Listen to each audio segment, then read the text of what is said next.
ایک دفعہ کا ذکر ہے کہ ایک جادوئی جنگل میں سیمی نام کی ایک چھوٹی گلہری رہتی تھی۔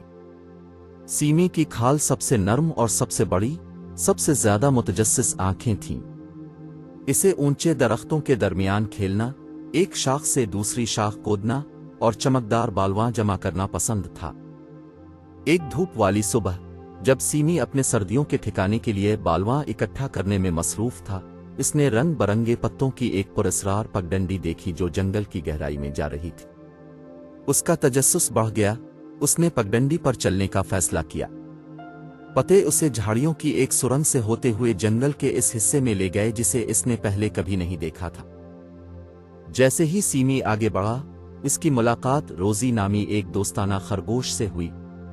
ہیلو سیمی، کیا تم بھی رنگ برنگے پتوں کی پگڈنڈی پر چل رہے ہو؟ روزی نے مسکراتے ہوئے پوچھا۔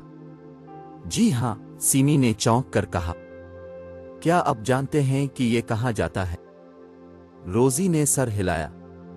یہ انچنٹڈ کلیئرنگ کی طرف جاتا ہے، ایک جادوئی جگہ جہاں جنگل کے تمام جانور ایک خاص دعوت کے لیے جمع ہوتے ہیں۔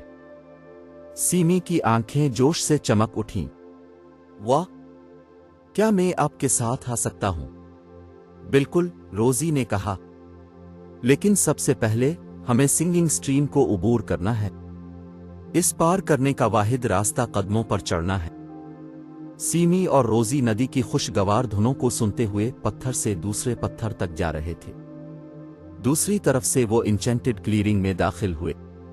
یہ رنگ برنگے پھولوں سے بھرا ہوا تھا، چمکتی ہوئی آتش فشاں، اور مرکز میں ایک بڑا، عظیم الشان درخت۔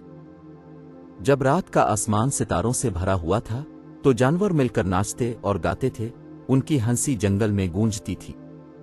سیمی نے محسوس کیا کہ جادوئی جنگل صرف ایک گھر نہیں ہے، یہ ایک ایسی جگہ تھی جہاں سب ایک دوسرے کا خیال رکھتے تھے۔ جیسے ہی رات ڈھلنے لگی، سیمی نے روزی اور دوسرے جانوروں کا شاندار ایڈونچر کے لیے شکریہ ادا کیا۔ وہ جانتا تھا کہ اس نے زندگی بھر کے دوست بنائے ہیں اور اتحاد اور دوستی کی حقیقی روح کو دریافت کیا ہے جو جنگل کے دل میں رہتا ہے۔ اس دن کے بعد سے سیمی اور روزی نے اپنی کہانیاں باقی تمام جانوروں کے ساتھ شیئر کیں، انہیں یاد دلایا کہ جنگل کا جادو صرف اس کے سحر میں ہی نہیں ہے بلکہ ان بندھنوں میں بھی ہے جو ان سب کو ایک دوسرے سے جکڑے ہوئے ہیں۔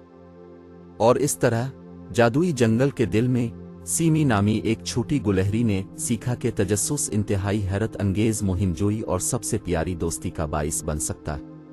اور وہ سب ہمیشہ کے بعد انچینٹڈ کلیئرنگ کے چمکتے ستاروں کے نیچے خوشی سے رہتے تھے۔